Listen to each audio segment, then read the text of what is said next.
Farmers group फसलों के सही दाम न मिलने के कारण कल सुबह 11 बजे कलेक्ट्रेट के सामने विरोध मार्च निकाल रहे हैं।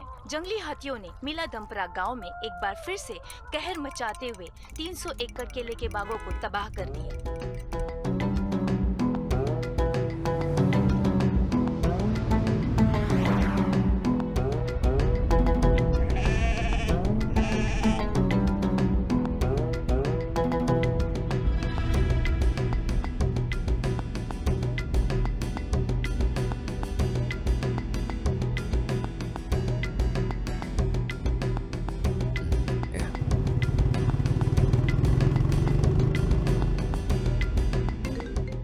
अरे कार्ती, वॉल्यूम कम कर यार, सार्थ का कॉल आ रहा है।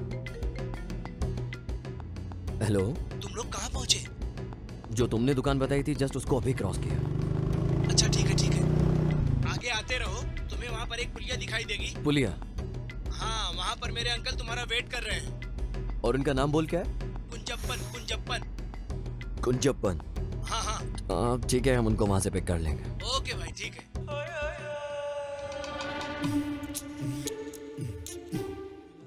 एक कार्ती, वहाँ किसी को मैंने बैठे देखा, वो जरूर उसके अंकल होंगे।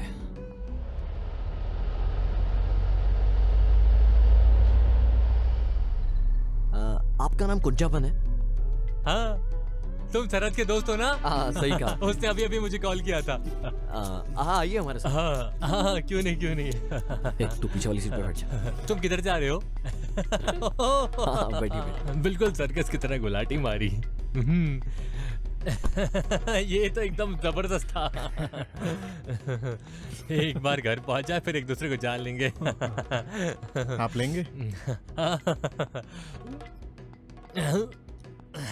वैसे तो मैं कभी नहीं पीता हूँ, पर अगर मैं मना करूंगा तो तुम्हें बुरा लग जाएगा। हाँ, सही बोला।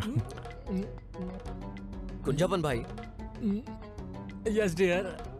यहाँ से और कितनी दूर जाना है? बस थोड़ी सी और दूर, फिर हम पहुंच जाएंगे। तब तक इसे कटक लेता हूँ।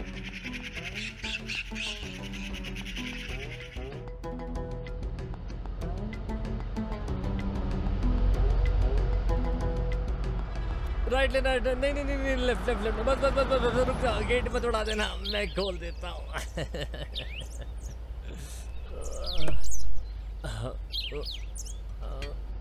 अरे खुल जा।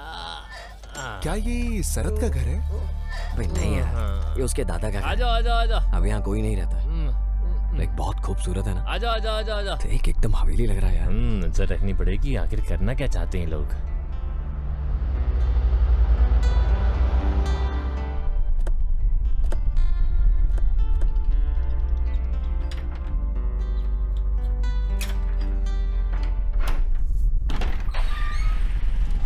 शरद।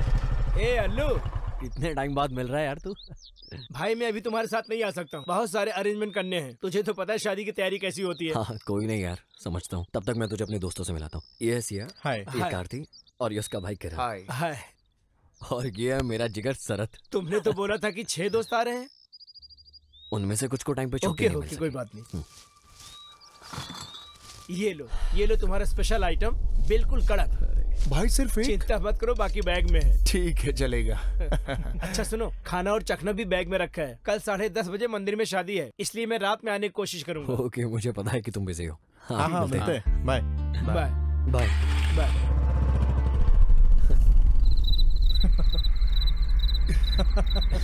कुंजपन भैया, ऑमलेट कहाँ है? बस तैयार हो रहा है। एक मेरे लिए भी।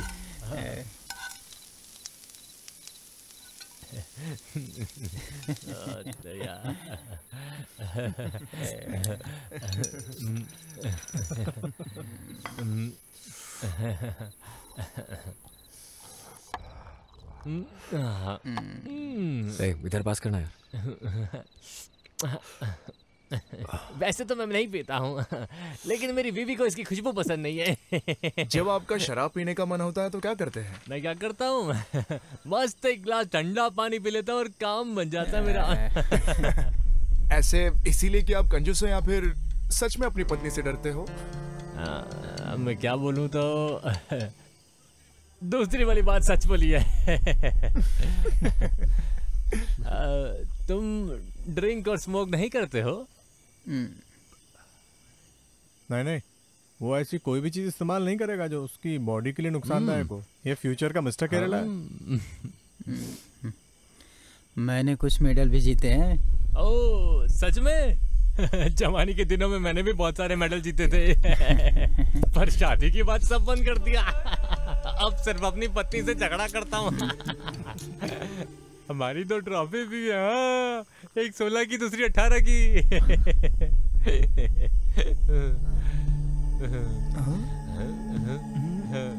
दोनों लड़के हैं।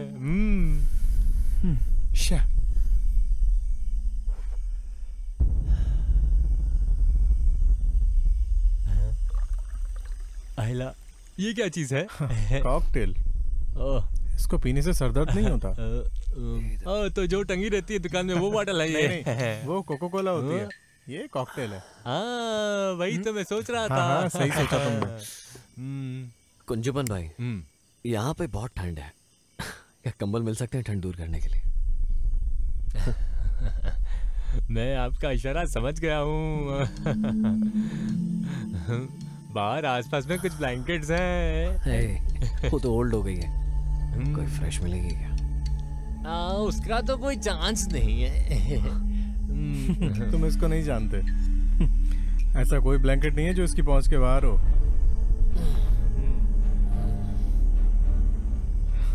तुम दानी को जानते हो ना? वो अल्लू का जिगरी दोस्त था।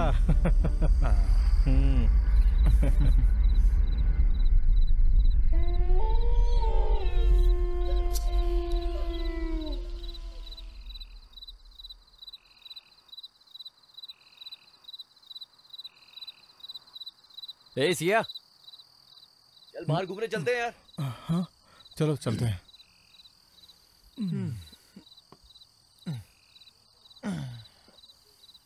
कुंजवन भाई, कुंजवन भाई, कोई नहीं, तुम सोते रहो, हम लोग बाहर से घूम के आते हैं। अरे ज्यादा दूर मत निकल जाना, जंगली जानवर घूमते हैं।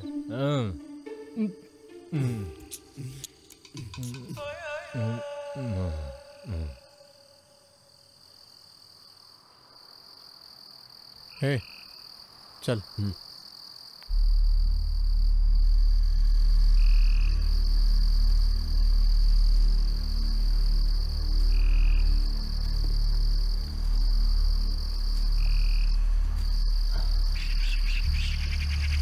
समझ गया।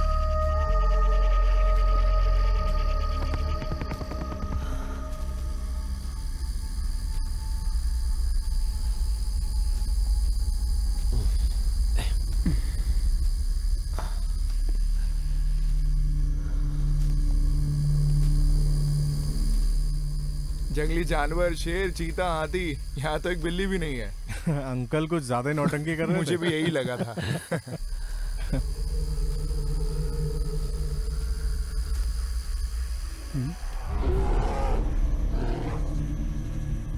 एक कार थी, वो भालू की आवाज थी। तुझे भालू की आवाज कहाँ से आई? अरे सच बोल रहा हूँ, मैं भालू की आवाज पहचानता हूँ। हूँ। जंगल में पला बड़ा है। इतने घने जंगल के बावजूद भी ऐसा लगता है यहाँ पर कोई रहता है। हाँ यार सच बोल रहा है, चल देखते हैं। चलते हैं।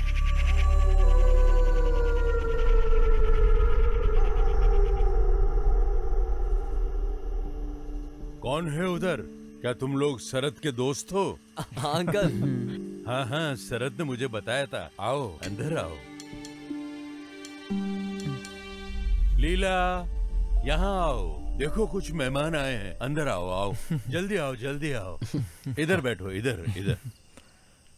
माफ करना, मैंने आप लोगों को पहचाना नहीं। ओ, कैसे पहचानोगी? तुम इन्हें पहली बार देख रही हो। ये शरद के दोस्त हैं। अच्छा हाँ, शरद ने बताया था। आप लोग बैठो, मैं चाय लेके आती हूँ। नहीं नहीं, थैंक यू आंटी, आप रहने दीजिए। दादी कौन है वहाँ? अरे इधर आओ बेटी। ये मेरे बेटे की बेटी है पवित्रा। ये लोग शरद के दोस्त हैं। हाय हाय हाय हाय। शरद ने कहा था आप 6 लोग आओगे। वो कुछ लोगों को छुट्टी नहीं मिली ऑफिस से। ये पकड़ो बेटा।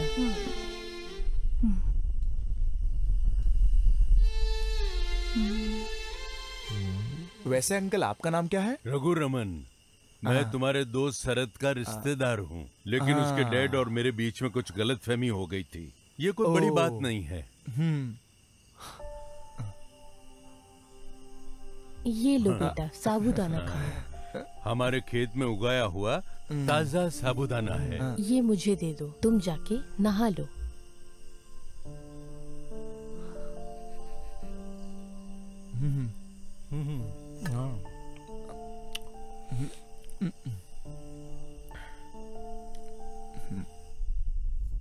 क्या हमें यहाँ जंगली हाथी दिख सकते हैं? ओ, तो तुम यहाँ हाथी ढूंढने आए हो?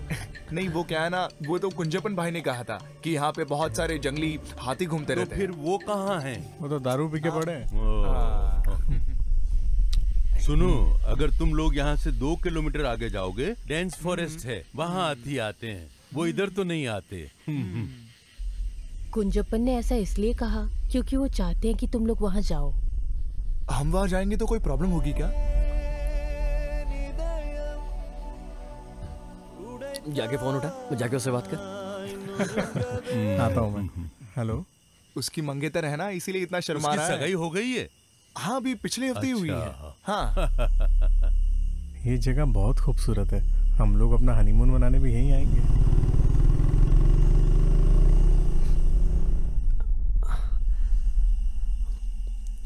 अरे यार, चार्जिंग खत्म हो। अंकल, आपके पास चार्जर मिलेगा? बेटा, चार्जर लाके देना। अरे वो नहाने गई होगी, चार्जर ड्रॉअर में है, तुम जाके ले लो।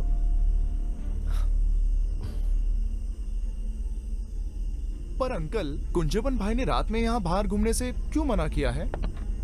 अरे बेटा, पास के घर में मर्डर हुआ था। अरे ये 3 से 4 महीने पहले हुआ था। तब से ये अफवाह फैल गई है कि उस घर से कुछ अजीब सी आवाजें आती है। ये अफवाह नहीं है, चाय के बगीचे में काम करने वाली औरतों ने बताया कि उस घर से महिला और एक बच्चे की रोने और चीखने की आवाज आई। अरे लोग तो कुछ भी कहते हैं। तुम्हारे फोन में तुम्हारी मंगेतर की फोटो है? ये देखिए, ये है फोटो। आंटी,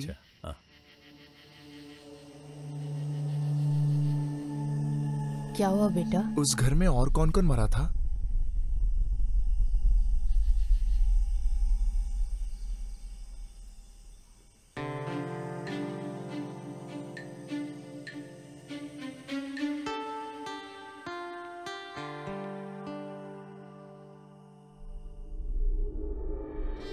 अरे यार, ये चार्जर किधर है? होना तो यहीं चाहिए।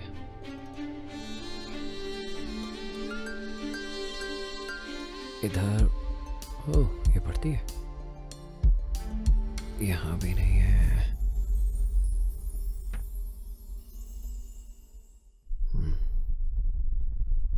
अरे क्या चाहिए तुमको? अरे फोन बंद हो गया था। आंटी ने बोला तुम्हारे पास। साइड हटो, मैं देती हूँ।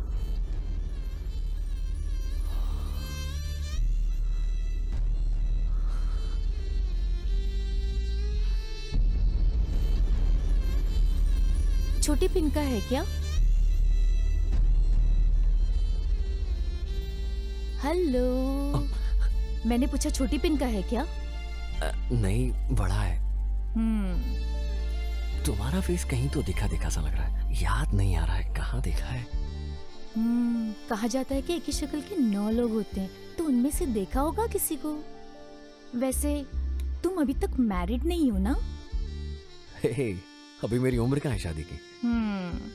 पर तुम्हारी हरकतें तो कुछ और ही कह रही हैं। वैसे अभी तक कोई मिली नहीं है, तलाश जारी है ना? अभी तक नहीं मिली?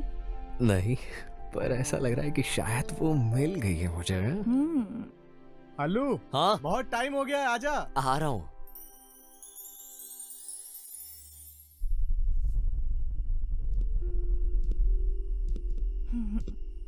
अंकल, अब हम चलते हैं। हाँ हाँ हाँ, ठीक है। सेल्फी लेना, सेल्फी सेल्फी। हाँ, सेल्फी सेल्फी सेल्फी। अरे कार्ति, चल सेल्फी लेते हैं। हाँ भाई, ठीक है। अंकल आइए, आप आइए, आप इधर आइए। सब लोग एक साथ।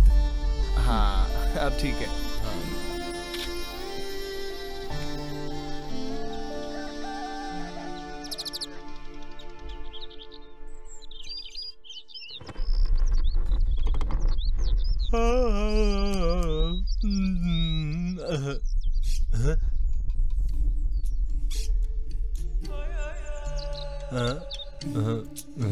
क्या सुबह सुबह।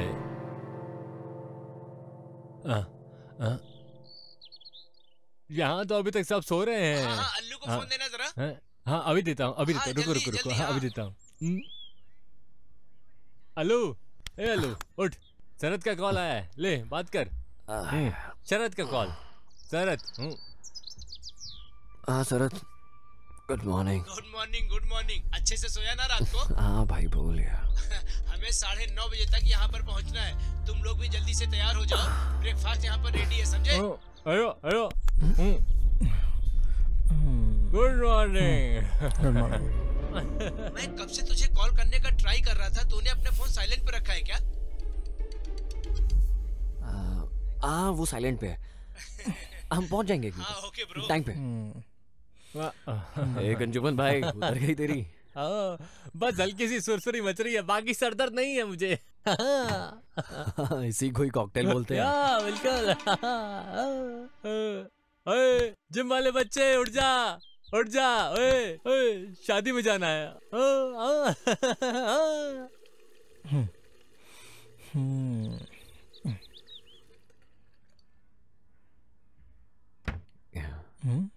अब तू किधर जा रहा है? यार वो कल रात फोन उनके घर भूल गया था मैं अपना। अच्छा, अकेले अकेले उससे मिलने जा रहा है? जा जा, भगवान ही बचाए तुझे उससे। तुम लोग तैयार हो जाना, मैं जल्दी आता हूँ।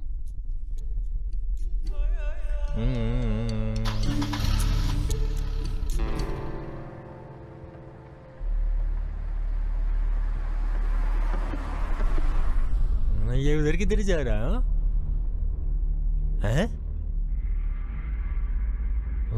निपटो।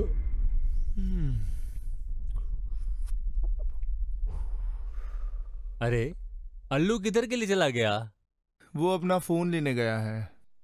आपके रिश्तेदार के यहाँ भूल गया था कल रात को। रिश्तेदार के घर? ये कौन आ गया? वो बगल में जो 2 माले की बिल्डिंग है ना, उन्होंने बोला कि वो आपके रिश्तेदार है। शरद के पापा और उनकी कोई प्रॉब्लम है। क्या बात कर रहे हो? सुबह सुबह माल भुग के बैठे हो क्या? कुछ भी बोल रहे हो, नहीं फूका कुछ माल वाल। अरे सुनो ना कुंजपन भाई, आप कहना क्या चाहते हो? अरे शरद के पिता का तो 24 साल पहले ही निधन हो गया था। उस समय तो वो सिर्फ 2 साल का बच्चा था। तो अगर आपके वो रिश्तेदार नहीं है तो और कौन है? अब मुझे कैसे पता चलेगा कि तुम किसके घर गए हो? आलू जिस तरफ गया है उस तरफ सिर्फ एक ही घर है, फिर उसके बाद सिर्फ जंगल है। उस घर में कोई नहीं रहता है। करीब 4 महीने पहले उस घर में एक आदमी पागल हो गया और उसने अपनी पत्नी और पोती को कुल्हाड़ी से मारकर खुद को फांसी लगा ली थी। उसके पति का नाम क्या था? क्या? उसके आदमी का नाम क्या था? रघुरमन। वैसे आपका नाम क्या है अंकल? रघुरमन। उस घर में और कौन कौन मरा था? वो सिर्फ मरे नहीं थे, उनका खून किया गया था। वो लोग यहाँ के नहीं थे, कहीं बाहर नॉर्थ से आए थे। पति, पत्नी और वो लड़की।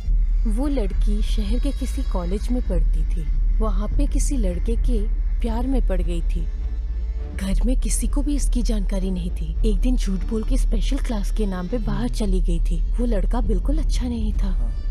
वो उसे किसी लॉज में ले गया था। वहाँ पे उसके और भी दोस्त थे और मिलके उन लोगों ने उसके साथ बहुत बुरा किया। वो वापस घर आई और कभी किसी से कुछ नहीं बोली। वो बेचारी सदमे में थी। 2 से 3 महीने बाद परिवार वालों को एहसास हुआ कि वो लड़की प्रेग्नेंट है। उन लोगों को किसी ने भी कुछ दिनों तक बाहर नहीं देखा। एक दिन उस आदमी ने कुल्हाड़ी उठाकर अपनी बीवी और पोती को मार दिया और खुद फांसी लगा के जान दे दी।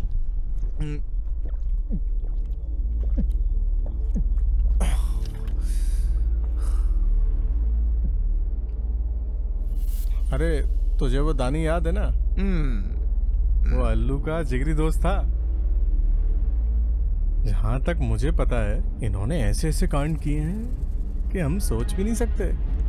अगर दानी को कोई पसंद आ जाए तो वो उसे अपने प्यार में फंसा लेता है। और वो उस काम में बड़ा एक्सपर्ट था और वो काफी हैंडसम भी था। अल्लू के साथ लड़की शेयर भी करता था। अरे वो अब कहाँ है?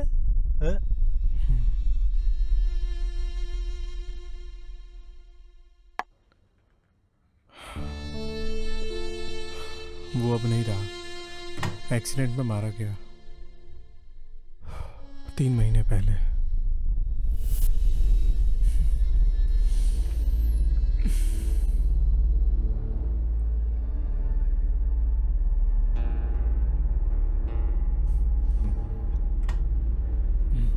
एक आरती जाके नहा ले।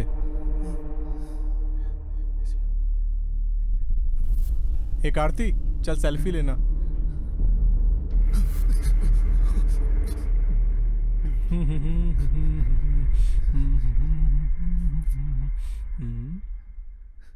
ये सियान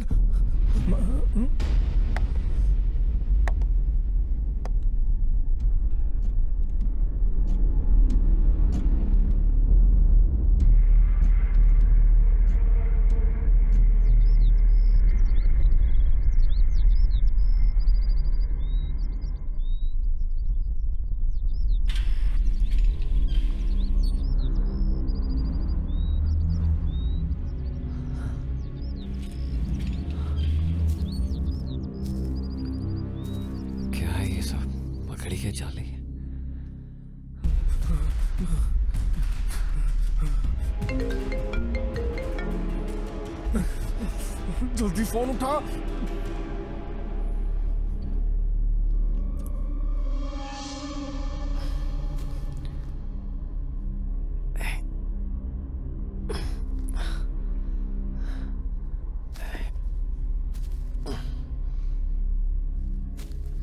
अंकल क्या है यार ये सब?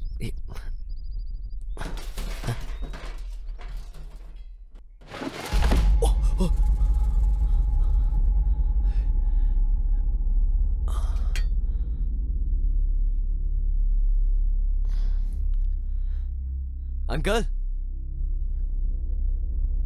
अंकल, आंटी,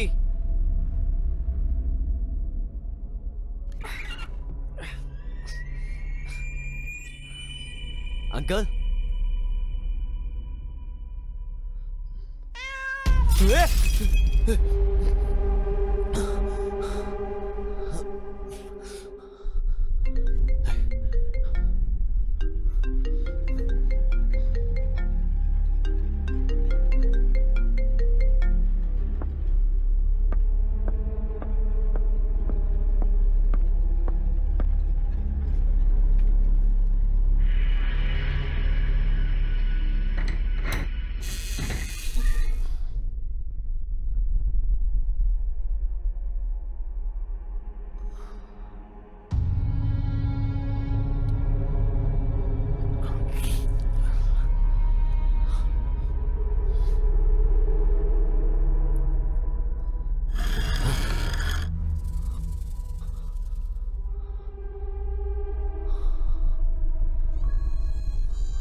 ये सब गए किधर?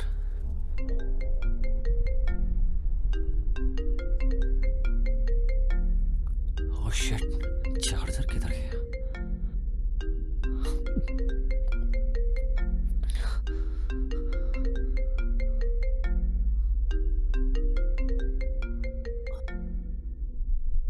हेलो हल्लू, उस घर के अंदर मत जाना, वहां पे कोई भी आदमी नहीं है। सबके सब भूत हैं। मैंने तुझे वो सेल्फी भेजी है व्हाट्सएप पे जो हमने कल ली थी, देख उसे।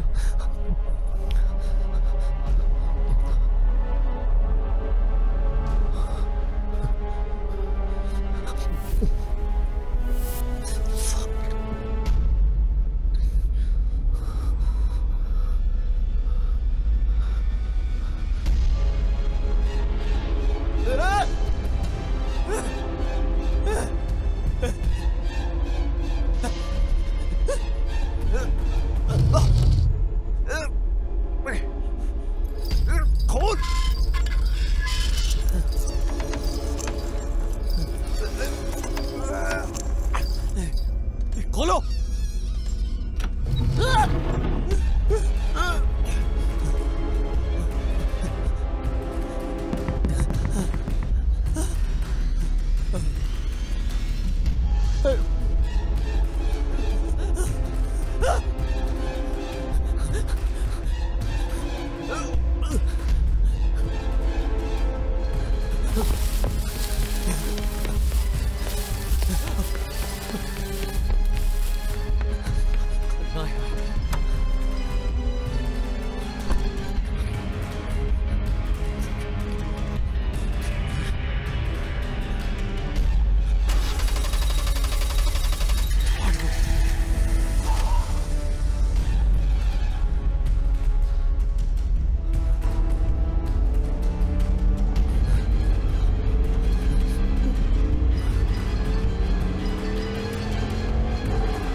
दानी,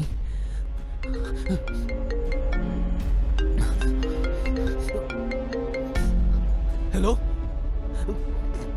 कौन है? मैं हूँ पवित्रा।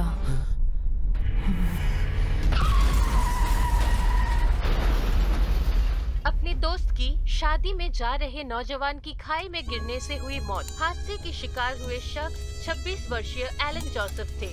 सूत्रों के हवाले से मिले जानकारी के अनुसार मृतक गाड़ी चलाते समय फोन का उपयोग कर रहे थे और घना कोहरा होने के कारण ये हादसा हो गया।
महिलाओं के साथ हिंसा करना कानूनन अपराध है। इस फिल्म को बनाने के दौरान किसी भी जानवर को नुकसान नहीं पहुंचाया गया है।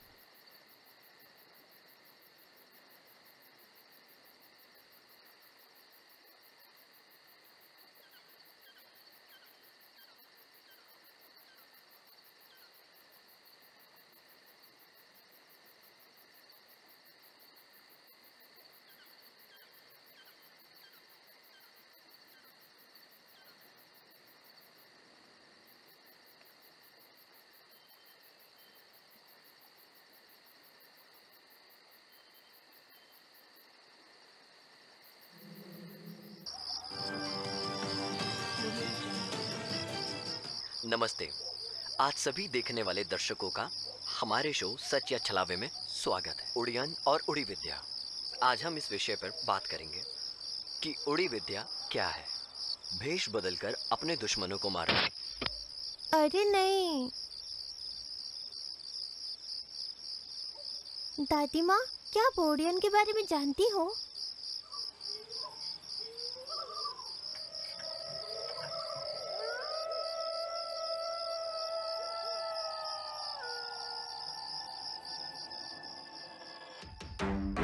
ये वो समय था जब जमोरिन राजा और वल्लु वनत के शासक भारत पूजा नदी के तट पर सत्ता के लिए युद्ध कर रहे थे।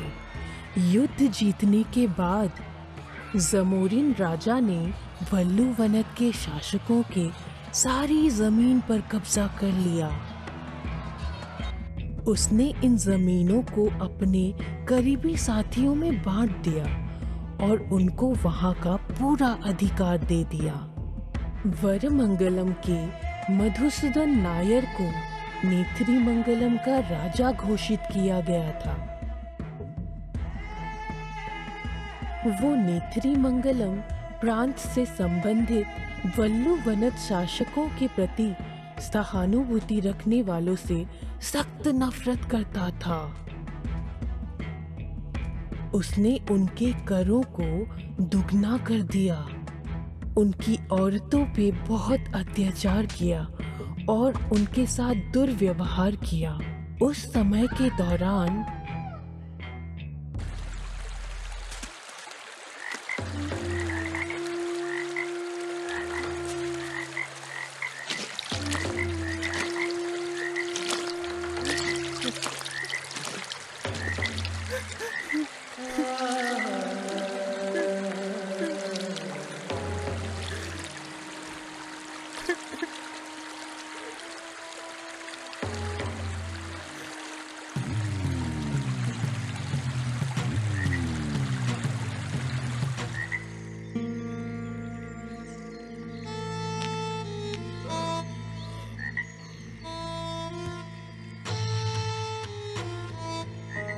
राजा साहब, गंदी नौली के कीड़े, तेरी हिम्मत कैसी है मेरी जान काटने वाले की?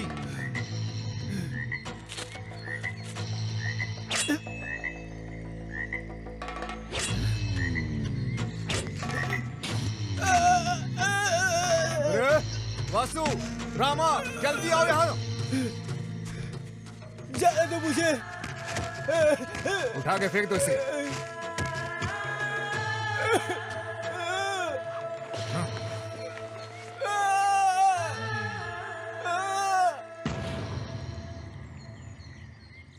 चातन को मरा हुआ समझकर उन्होंने उसे कुरुतिमलक्कावु की सीमा पर फेंक दिया।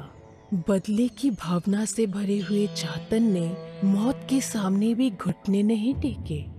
इस बात का एहसास होने पर कि वो राजा को नहीं मार पाएगा, उसने कुरुतिमलक्कावु में ही रहने का फैसला कर लिया।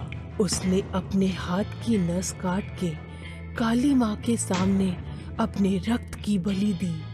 चातन की भक्ति से खुश होकर देवी उसके सामने प्रकट हुए। चातन ने देवी से मधुसूदन नायर और उसके पूरे वंशजों को खत्म करने का अनुरोध किया, मगर देवी ने उसके अनुरोध को मना कर दिया और उसके बजाय उसे एक दवा के बारे में बताया। जंगल और पहाड़ियों की खाक छानने के बाद आखिरकार वो उन जड़ी बूटियों को ढूंढने में सफल रहा। विभिन्न प्रकार की जड़ी बूटियों से उसने एक चमत्कारी रसायन बनाया जो किसी के कान, घुटने और कोहनी पर लगाने से वो अपनी पसंद का भेष बदल सकता है, लेकिन ये भेष हमेशा के लिए नहीं बदल सकता। दवा तैयार करने के बाद चातन ने कुछ मंत्रों का पाठ किया जो कि परंपरा का हिस्सा है, और फिर वो मधुसूदन को मारने के लिए चल दिया। अपने मकसद को पूरा करने के बाद लौटते समय भारी बारिश की वजह से चातन का असली पहचान सामने आ गई। चातन को गांव के लोग पकड़कर वहां के एक जादूगर चेम्बरा एडुताचन के सामने ले आए। उन्होंने उसे देवी माँ के नाम पर वचन मांगा कि वो कभी भी इस तरह के जादू का इस्तेमाल नहीं करेगा। हालांकि चातन का बदला सिर्फ मधुसूदन के मरने से पूरा नहीं हुआ, वो उसके पूरे वंश का नाश करना चाहता था। उसने एक बार फिर देवी माँ के सामने उनको खुश करने की प्रक्रिया की, परंतु वो ऐसा नहीं कर पाया। इस बात की जानकारी मिलते ही वहाँ के राजा वरमंगलम उस जगह के लिए रवाना हुए। चातन ने अपने बेटे इन्नी को बुलाया और उसको ओडी विद्या के बारे में सारी जानकारी दे दी, और साथ ही बेटे से वरमंगलम की पूरे वंश को समाप्त करने की मांग की। अपने पिता मधुसूदन की मृत्यु के बारे में सुनकर उसके पुत्र चंद्रशेखर और सुभद्रा अपनी सेना के साथ मिलकर चातन को जिंदा पीपल के पेड़ के नीचे गाड़ दिया। इन्नी ये सब दूर से देख रहा था। उसकी आंखों से एक बूंद भी आंसू नहीं निकला, और उसके बाद से हर रात उस पीपल के पेड़ के पास से अजीबोगरीब आवाज सुनाई देती है।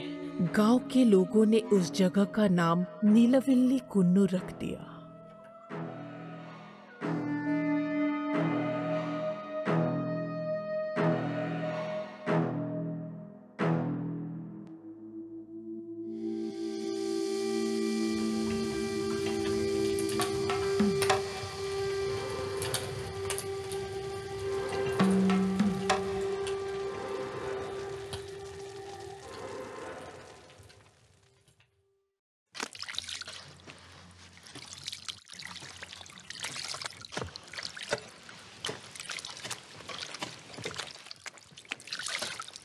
अरे सब लोग भाग क्यों रहे हैं? तुझे कुछ पता नहीं है क्या?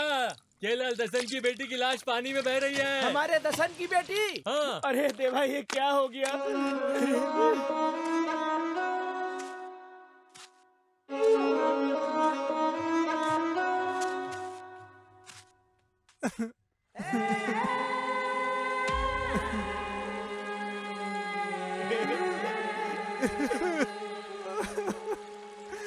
ये क्या हो गया मेरी बेटी को?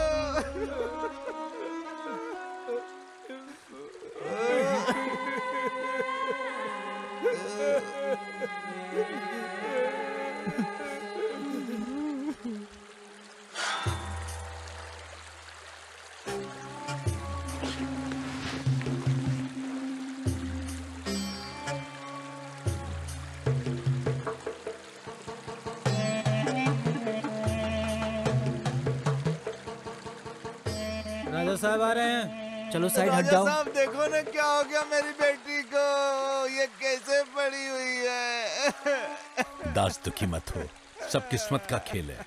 रामा, ज्यादा समय मत लगाओ, क्रियाक्रम जल्दी करो। जी राजा साहब।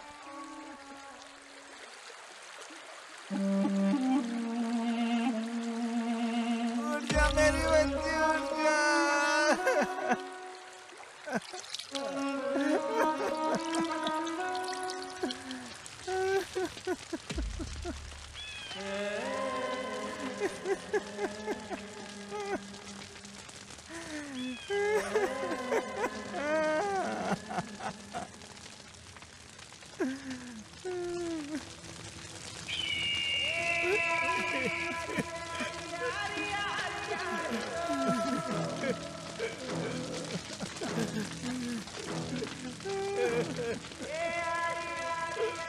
इन्नी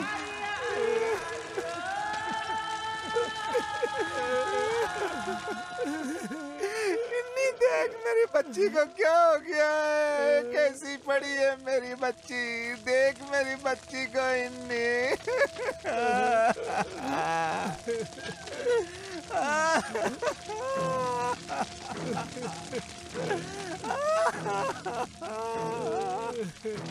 इन्नी देख क्या हो गया मेरी बच्ची को, कैसे पड़ी है, देख इन्नी, देख। अब मैं क्या करूं? उसने अपने हाथ में पकड़ा हुआ था।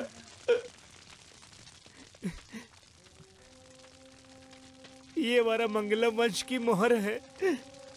जो भी इसकी हालत का जिम्मेदार है, चाहे वो कोई राजा महाराजा क्यों ना हो, उसे भी ऐसे जला देना चाहिए। ये सिर्फ तुम कर सकते हैं। किसने किया है ये?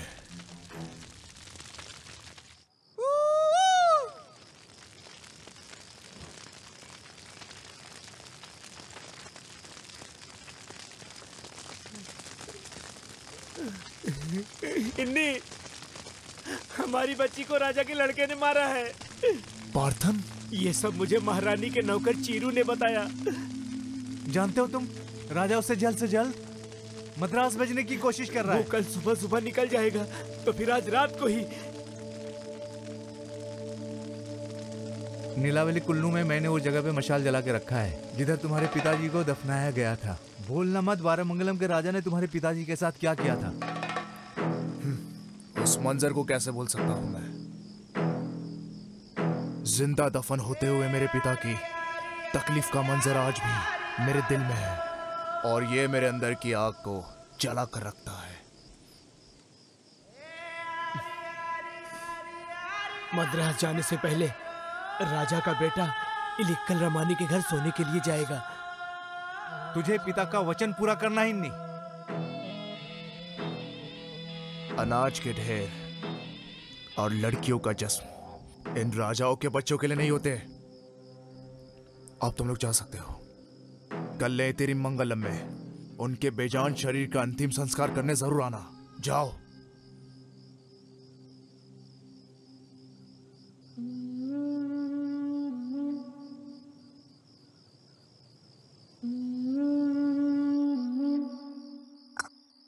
सूर्यास्त के बाद गर्भवती महिला को बाहर कदम नहीं रखना चाहिए मेरी बच्ची।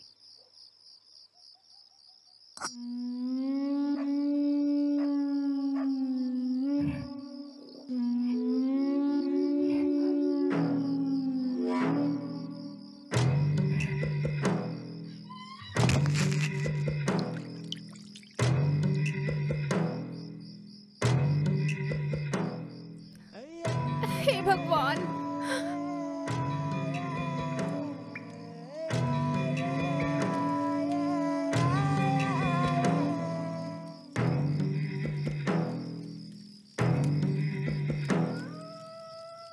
राजा साहब, मद्रास में रमानी जैसी औरत और कोई नहीं होगी क्या? हाँ ना रामू, पर वो इनके जैसी खूबसूरत तो बिल्कुल भी नहीं है। और तो और उनके पास से बहुत ज्यादा बदबू भी आती है। राजा जी, तो आप मद्रास भी गए हैं?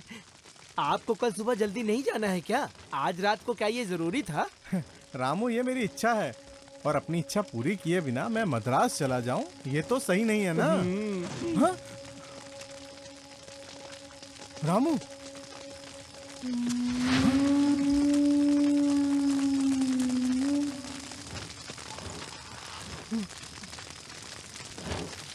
कौन है वहाँ?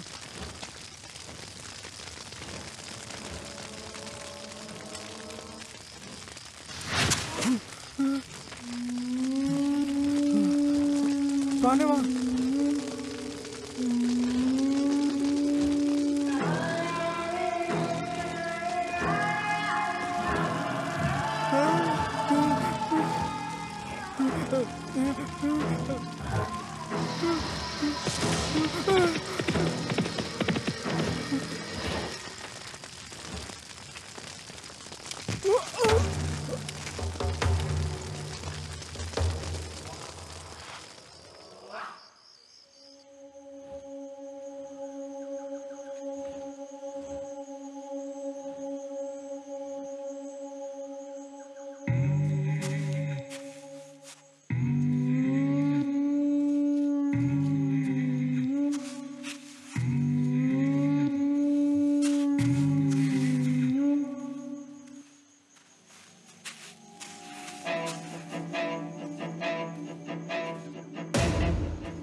प्रेत आत्मा पिंडा समर्पयामि।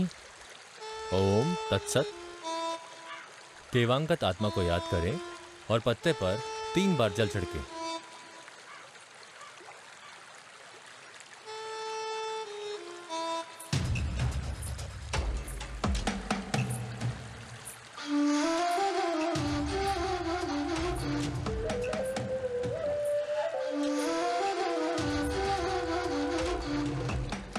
बारामंगलम के राजकुमार की कुर्बानी देने के बाद भी आप संतुष्ट नहीं हुए बड़े भैया? मुझे बहुत अच्छे से पता है कि ये किसने किया है और ये भी पता है कि ये क्यों किया गया है। वो चाथन का लड़का इन्नी है, अपने पार्थन के। आप बस हमें एक बार हुक्म दीजिए।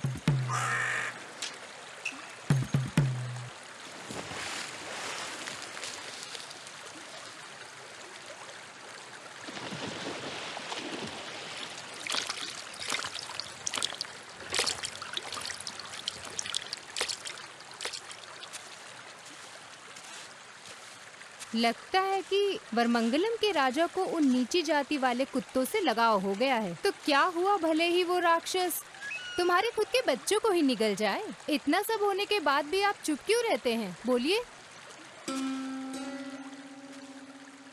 भद्रा, तुम्हारा किसी के प्रति जलना कोई नई बात नहीं है। जब से मैं मुखिया बना हूँ तुम तो चुड़ैल की तरह मेरे पीछे पड़ी हो, परेशान कर रखा है। मैं नेत्रीमंगलम राज्य का राजा हूँ, मैंने उन्हें कोई नुकसान नहीं पहुँचाया है, उन्होंने भी नहीं। इस पूरे राज्य को अपने कदमों में लेने का तुम्हारा घमंड मेरे जीते जी कभी पूरा नहीं होगा। सुन लो तुम, अगर तुम या तुम्हारा कोई भी आदमी मेरे सामने आया तो मैं दिखाऊंगा कि मैं कौन हूँ।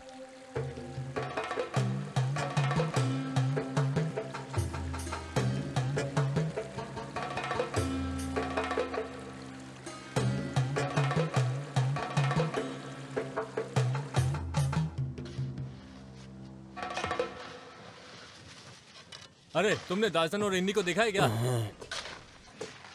इन्नी, महारानी तुमसे मिलना चाहती है, तुमको तुरंत उनके पास जाना चाहिए। महारानी सुभद्रा, ठीक है आते हैं। वैसे वो हमसे क्यों मिलना चाहती है? उस औरत में अपने पूर्वज के सभी गुण हैं। चलो चलते हैं।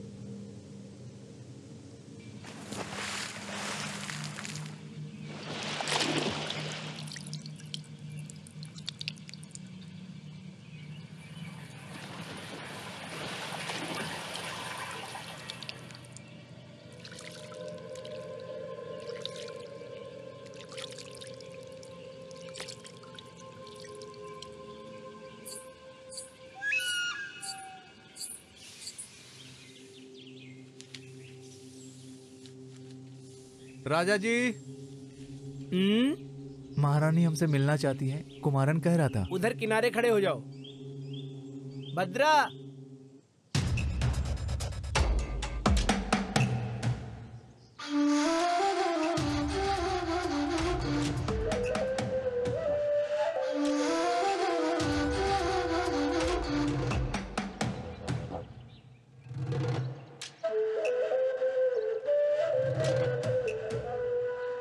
अब बस करो, खाना खा के काम करना। तुम लोग उस तरफ जाओ।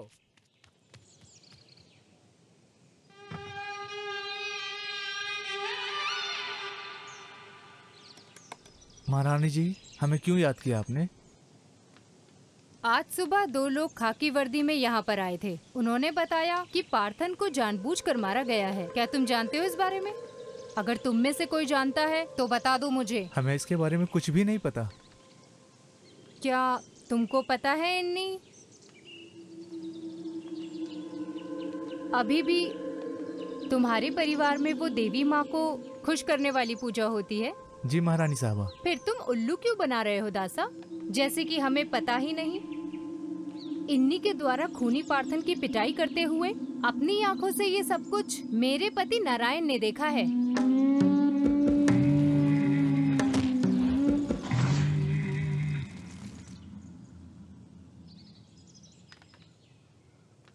अगर मैं ये सारी जानकारी खाकी वर्दी वालों को दे दूं, तो चंदापुरा जंक्शन पर 2 लोगों की फांसी तय है। नहीं तो गांव वाले जो कि बड़े भाई को अपना देवता मानते हैं, वो सभी लोग मिलकर तुम्हें मार देंगे। तो अब बोलो दासा। मुझे ये करना था महारानी। मुझे ना ही कोई अफसोस है और ना ही कोई पछतावा। मैं हर प्रकार की सजा के लिए तैयार हूँ। इसकी कोई सजा नहीं है इन्नी, बल्कि हमारे पास तुम्हारे लिए उपहार है। वरमंगलम राज्य में मेरे बड़े भाई को, चंद्रशेखर को रास्ते से हटा दो तो वो सारा राज्य मेरे कदमों में होगा। तुम्हें एक बार फिर से उड़ी विद्या करनी होगी। नहीं महारानी, मैं राजा के प्रति इतना क्रूर नहीं हो सकता हूँ। इन्नी, तुम कर सकते हो।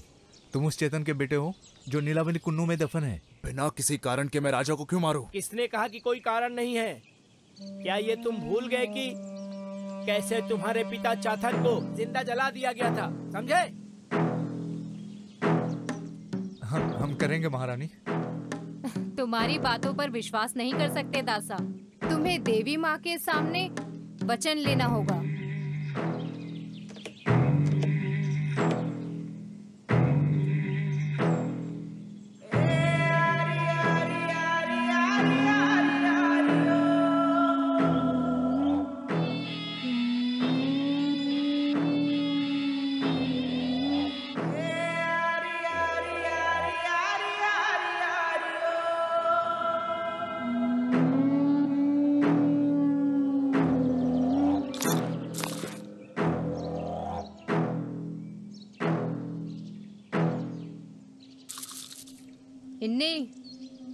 चंद्रशेखर पार्थन की तरह कोई साधारण आदमी नहीं है।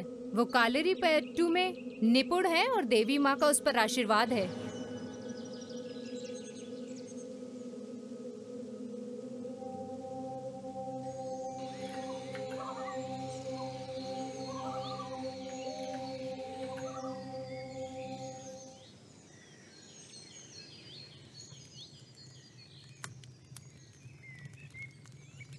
जिंदा दफन होने से पहले तेरे पिता ने क्या कहा था, तुम्हें याद नहीं है? उसे मरना होगा, उसके पूरे वंश को खत्म करना होगा।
रामा, हाँ, नारियल के पेड़ों की कटाई करनी पड़ेगी। कल मजदूरों को लेकर उधर जाना। जी राजा साहब। अरे रामा, उधर बकरा घुस गया है। नहीं, वहाँ तो कुछ भी नहीं है। तुझे दिख नहीं रहा है क्या? नहीं राजा साहब, सिर्फ आंखों का छलावा है। मेरी आंखें तुझसे ज्यादा तेज है, समझा? तू जा, मैं संभाल लूंगा। जी राजा साहब।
मुझे पता है तुम कौन हो।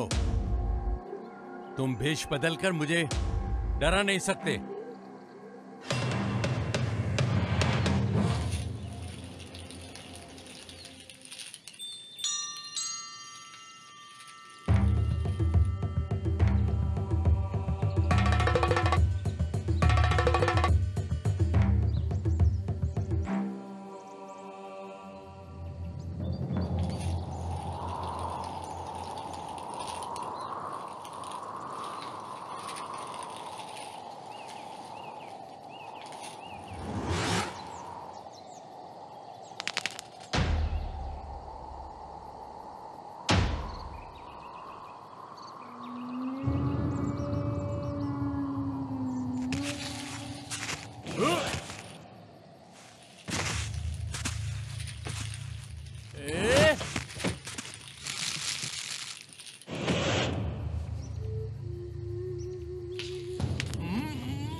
बुरा मत मानना इन्नी, जब हम अपने सभी दुश्मनों को मार देंगे तभी हम और भद्रा यहाँ पर राज कर पाएंगे।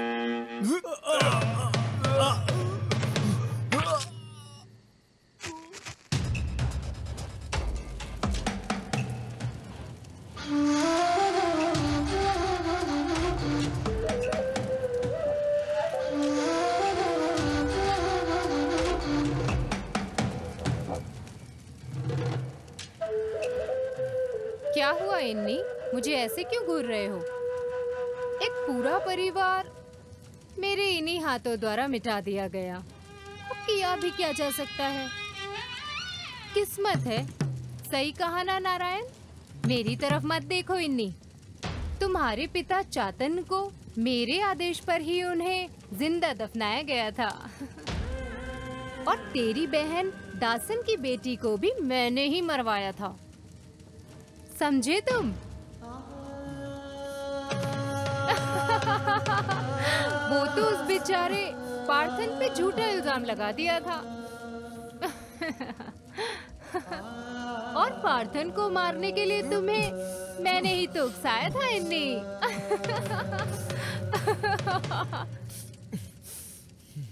अब मुझे बस एक और आदमी को मारना है जो इन सब का साक्षी है। तुम्हारा दासन। वहाँ देखते रहो इन्नी।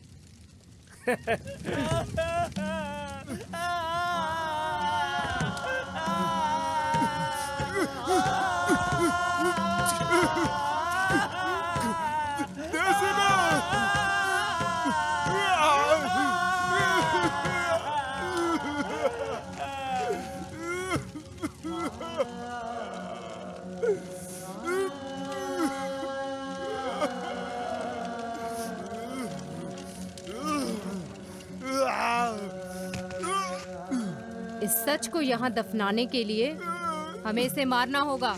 चलो मार डालते हैं इसे। अब यहाँ मेरा राज चलेगा।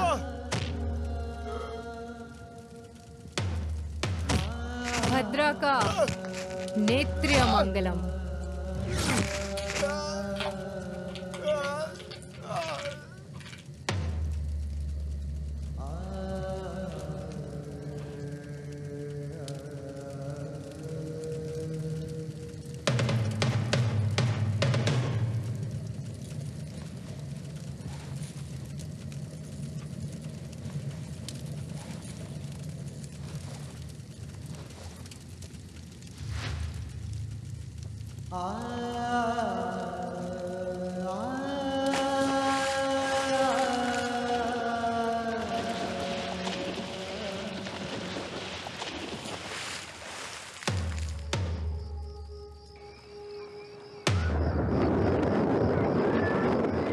कोई बदलाव नहीं होना चाहिए। सब कुछ योजना से होगा।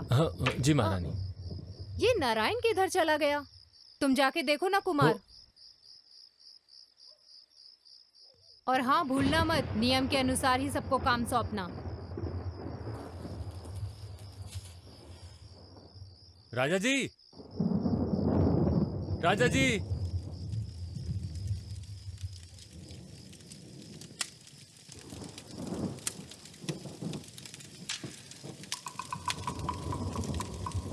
महारानी जी, खून।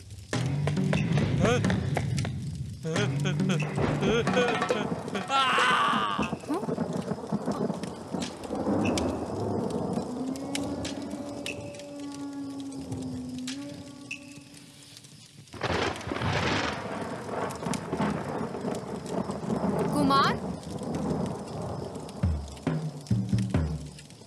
नारायण, नारायण।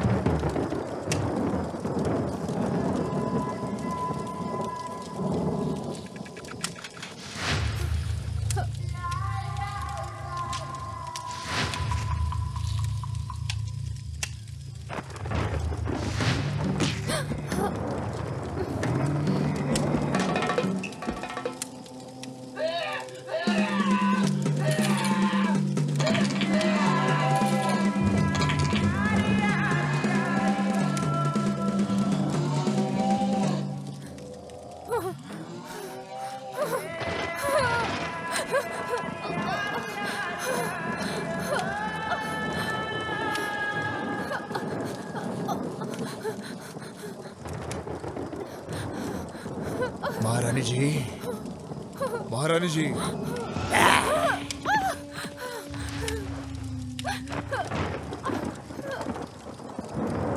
महारानी जी।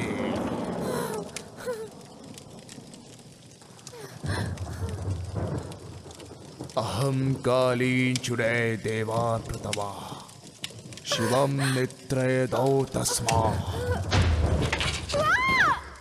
तो आज हमने बात की उड़ियान और उड़ी विद्या के बारे में।